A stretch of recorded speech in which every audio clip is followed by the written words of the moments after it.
following things applied to it. That's the run list. And finally, what's a role?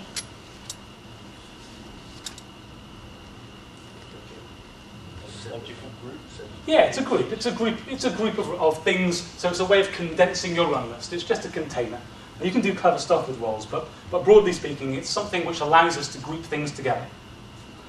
Okay, so that's my summary of what Chef's about. Okay, so what's this got to do with Solaris? Opscode Solaris engineering that's what I do.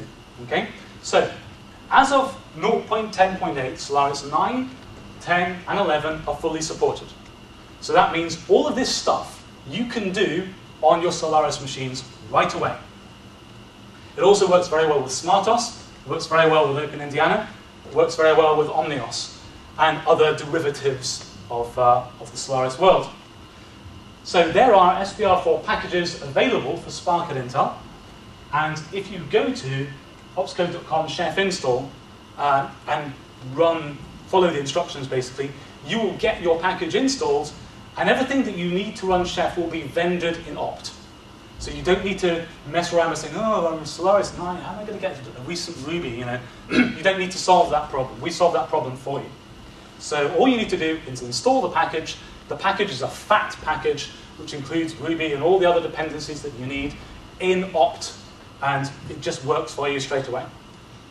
If there's a problem with that, let me know. It's my job to maintain that and build that. Andrew? You had an example earlier of system control for setting, I think, shared memory. Yes.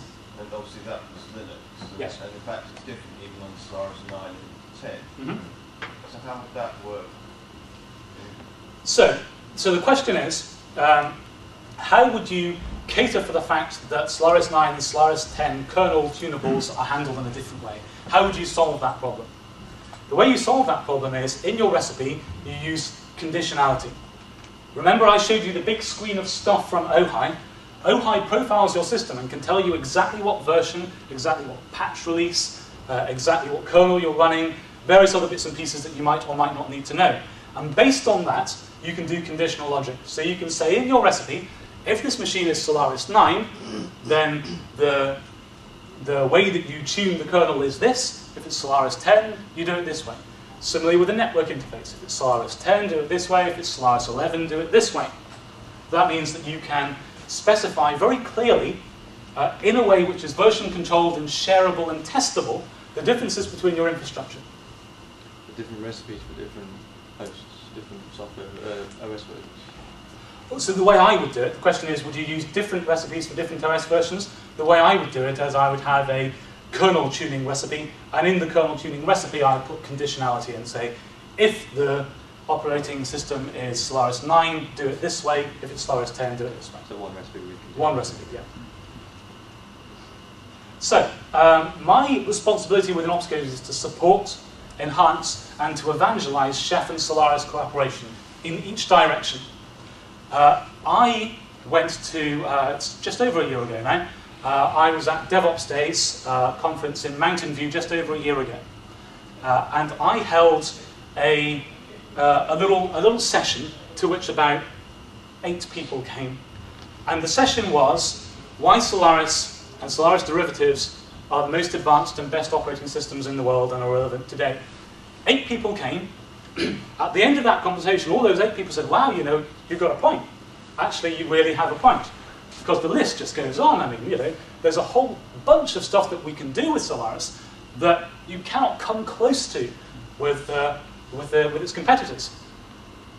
So a year later, an interest in this has absolutely exploded. How many of you have looked at or are aware of or have played with SmartOS? So yeah, 5, 6, 7 people already. Okay, this is a young project. How many of you have heard of or played with Illumos? Yeah? Okay, so more, half the room. How many of you have looked at or played with OpenIndiana? Okay. How many of you are running some variety of this stuff on virtual machines just to experiment? Yeah, half the room, okay? How many of you are maybe looking at using a cloud-based Solaris derivative? So Alistair's Cloud, for example, every city plug for Alistair. I'm a very happy customer of Alistair's. Joint, I'm also a Joint customer. I'm very happy with those as well.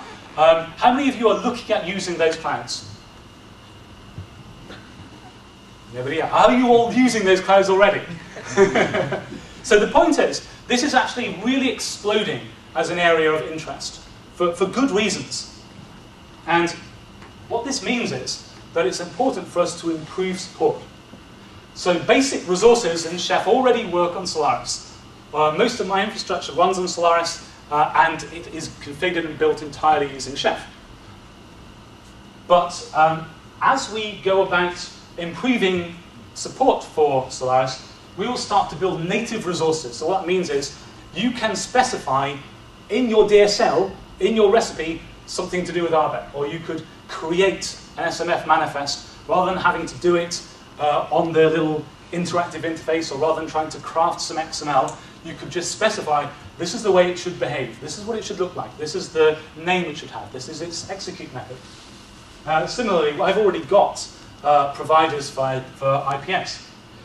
Chef has the concept of lightweight resources and providers. That's because if you decide that you want to manage something that you could call a resource, there is actually a DSL for you to create a resource on the fly you can then that you can then reuse and share with other people. So if you decide that you wanted a lightweight resource provider for provisioning, I don't know, suppose you wanted branded zones. You might want a lightweight resource provider for branded zones, and all you need to do is pass it the information that you want. What's the IP? What's the name? Any other parameters that you want? Write it there, and Chef will deploy that and build that zone for you. Similarly with ZFS, you could create pools, you could do various tasks, all using lightweight resource providers, similarly network stuff. Another thing that there is already available is a set of cookbooks which does interesting things for Solaris. And as more people get involved in this, that will grow. And the great thing about the Chef community is it's very much a sharing, back scratching, I solved this problem this way, do you want to see how I did it kind of community. So if you want to get involved in this, I think you'll find it a very interesting place to start working. And so then my question is, well, what do you want to see? Go away and have a play with this, or those of you who are already using it. If there's something which isn't working for you, or something that you want, or something that is just working the wrong way as far as you're concerned, please let me know. sns@opscode.com. Just email me. It is my responsibility to make this stuff awesome, so please use me as a resource. So who's using Chef? Well, on Solaris, Joint is using Chef. Joint's cloud is managed using Chef. OmniTI and a lot of OmniTI's clients all use Chef. Wells Fargo, one of the largest banks in the USA, uses Chef on Solaris. Expeditors International, another large logistics company in the States, uses Chef on Solaris. Atlanta Systems and our clients, we use Chef on Solaris. And a large number of other people, some of whom I'm not able to disclose, are using Chef on Solaris. So interest is growing. And then beyond the Solaris world, these are people who are using Chef worldwide. Turner, HP, Walt Disney, Mercado Libre is the eBay of South America. I helped them build their infrastructure on OpenStack using Chef. And Leandro was one of the guys we worked with. And he said with Opscode Chef cookbooks and recipes, we were able to accelerate our time to value and time to market, resulting in operational efficiency and cost savings. So not only does it make our life more interesting and make our tasks more repeatable and more scalable, it also has an effect on the bottom line. So how do you start? Well, go to www.opscode.com Chef install. The current canon of documentation is the Opscode wiki, which is very actively maintained, wiki.opscode.com. IRC is probably the main place where you will get real-time assistance. It's a large and active and very friendly community. So the #chef or the #chef hacking channels on IRC. Again, I'll use an Adam Jacobs story to indicate this. I don't know how many of you have used IRC for a long time. When I first used IRC, the first channel I joined was #Debian. And there was a person on Debian. Anybody who's been around IRC for a long time will recognize the name. He was called M. Wilson. M. Wilson was a classic Debian troll on IRC. And he was so unfriendly and so hostile to me that I stopped using Debian for a while. because I thought, right, I will use the distribution that has the friendliest IRC channel.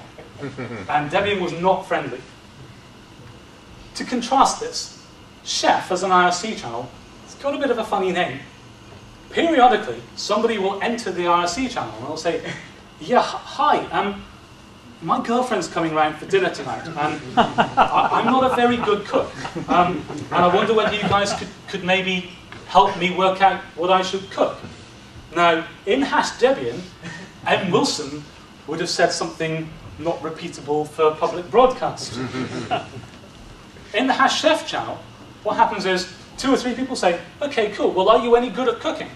And the person says, well, not really, I've cooked a bit. Okay, well, so really easy thing's pasta, right? And so somebody else will say, okay, so any dietary requirements? I mean, is she a vegetarian? Does she like spicy food? No, she's not a vegetarian, she loves spicy. Great! Penne alla arrabbiata. That's what you want. Okay, cool, so how do I do that? Okay, so do you have chili? No, I don't have chili. Okay, go buy chili. Come back when you've got chili. And, the guy was talked through his entire recipe. He went and cooked the food. He came back and said, it was great, I got laid. And this has happened not once, twice, but 3 times or 4 times. People come into the IRC channel and they ask for help on cooking and they get help. So Chef is a very, very friendly community. There are also mailing lists, which are also not shouty and trolley. So if you've got any questions, that's a very good way to do. I wrote a book called Test-Driven Infrastructure with Chef. It's very little. It will give you a reasonable overview, and it also introduces the idea of how we might write our Chef infrastructure test first. I have substantially rewritten this. It will be released as a 2nd edition very soon, so you can wait until that comes out if you like. And I'm also working on the Opus Magnum Chef, the definitive guide, which will be that big, and will contain lots and lots and lots of stuff. Fundamentally, this is my job. This is what I do. This is what I do morning, afternoon, evenings. This is what I love. Okay? I'm passionate about this stuff, and I'm passionate about Solaris, and I'm passionate about Chef. So the two mixed together. If you want anything at all, if you've got any questions or any criticisms, please contact me, let me know, and I will try my best to make it happen. Apart from the outstanding work that's obviously been put into making Chef work well with Solaris, why would I choose Chef rather than Puppet? That's a very interesting conversation, and the answer that I always give is that Puppet is a superb tool, and if it works well for you, you should use it.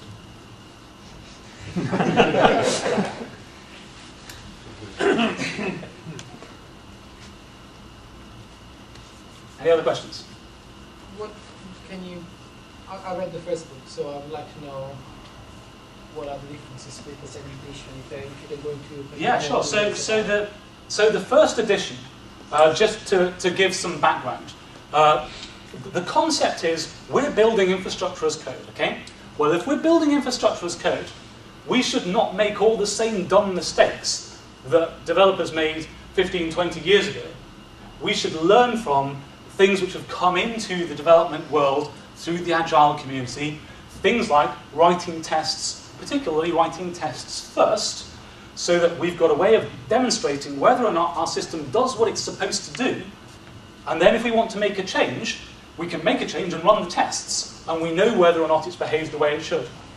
And the idea was that we should be able to apply the same paradigm to the writing of Chef recipes. And I wrote a tool called Cucumber Chef, and Cucumber Chef is a way of writing very, very high-level specification which says, this is the behavior my system should exhibit after Chef has been run. Is it doing that, yes or no?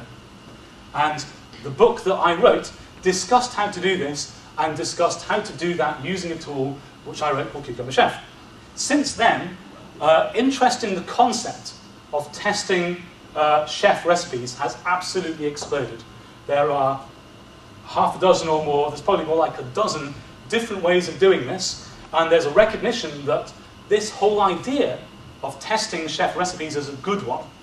And so my book covers, the second edition covers more comprehensively some alternative tools,